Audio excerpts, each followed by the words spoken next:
Right, get a load of this. Instead of turning the boats back and getting people on planes to Rwanda, it looks like we're about to send the EU a boatload of cash in order to try to patrol our own borders. It's a shocker. But, of course, I'm going to be talking now to Nigel Farage about his possible return to politics. Much has been said about that in recent weeks. And Nigel is on record saying that he's open to the idea of proportional representation being introduced. I mean, of course he is. And a look at recent general election results will help us to illustrate this argument. So here is why a Nigel Farage and whisper it quietly dream ticket with Boris Johnson comeback might actually work. In the 2019 general election, the Conservative Party had a 43.6% of the vote, which gave it a majority of a stonking 365 seats. Labour won 32.2% of the vote, giving them 203 seats. The Lib Dems won 11.5% of the vote, and they won just 11 seats. And the Brexit Party had 2% of the vote, but no seat. Now, some people will argue that parties like the Lib Dems should have greater presence in the House of Commons because of the significant numbers voting for them. But the argument was really made after the 2015 election.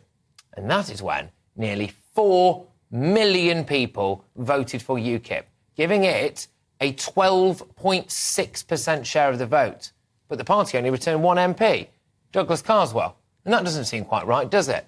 I am delighted to say that Nigel Farage joins me right now. Nigel, a Nigel Farage and Boris Johnson dream ticket would do some serious damage. Why don't you team up and give them a bloody nose? Potentially. I mean, the trouble is, of course, that Boris believes in open-door immigration. The trouble is that Boris believes in net zero.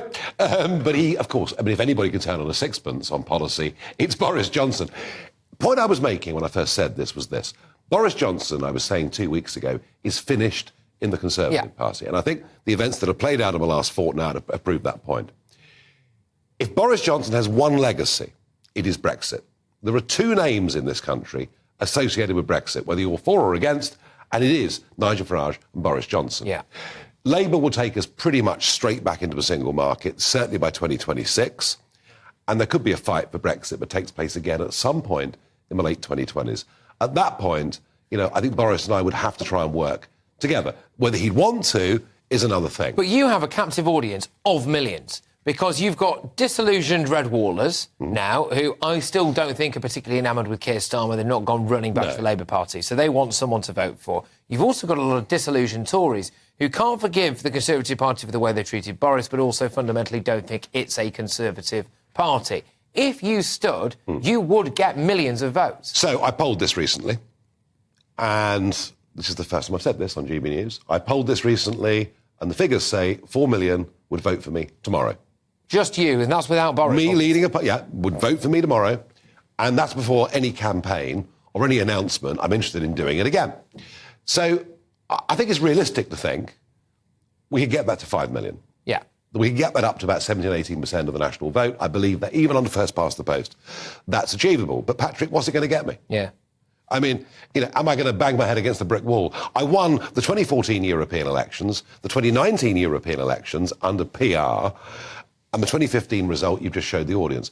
So, you know, for me to do this again, to think I'm going to get no return is a very difficult thing to do. However, if we had PR, then a genuinely centre-right party that was focused around actually putting British people first, genuine border controls, delivering on Brexit, you know, what we thought was achievable in terms of regulations and borders, then I think a party like that would get 25% of the vote and without doubt hold the balance of power in Westminster.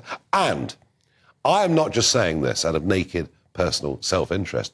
I don't need to go back into politics at all. I'm perfectly happy with life as it is. But here's the point. There is a growing public appetite for change. Oh, yeah. Over half the population now think the first past the post system is outdated. The Daily Mail will tell you it gives strong and stable government. Well, think about the last 13 years. 5 years of it under this system was a coalition with the Lib Dems anyway.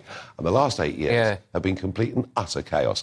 If this is strong and stable government under first past the post, I'd rather try something different. So how do you get PR then? How does it actually happen? Do Labour have to win and then have a referendum? So this is interesting, because the last Labour... This has, again, not been noticed by the commentariat.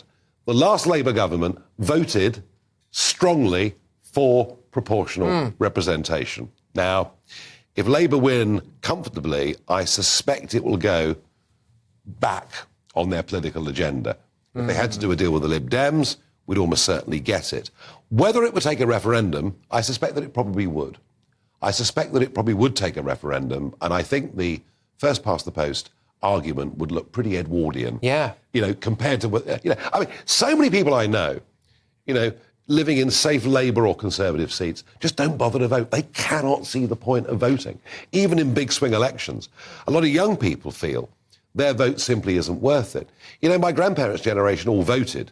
They lived through 2 world wars and thought they should use their vote. Younger people say, what is the point if it doesn't get me direct representation? So I think if there was a referendum on it, I really do think reform would win. Yeah, and I think that people have massively shifted as well. There's a lot of people. I used to be, for example, quite pro first past the post, and then I've just looked at, really, the events of the last few years, and I've completely changed on it. Yeah. I've completely changed on it. Yeah. And I actually think the case for it is quite shoddy.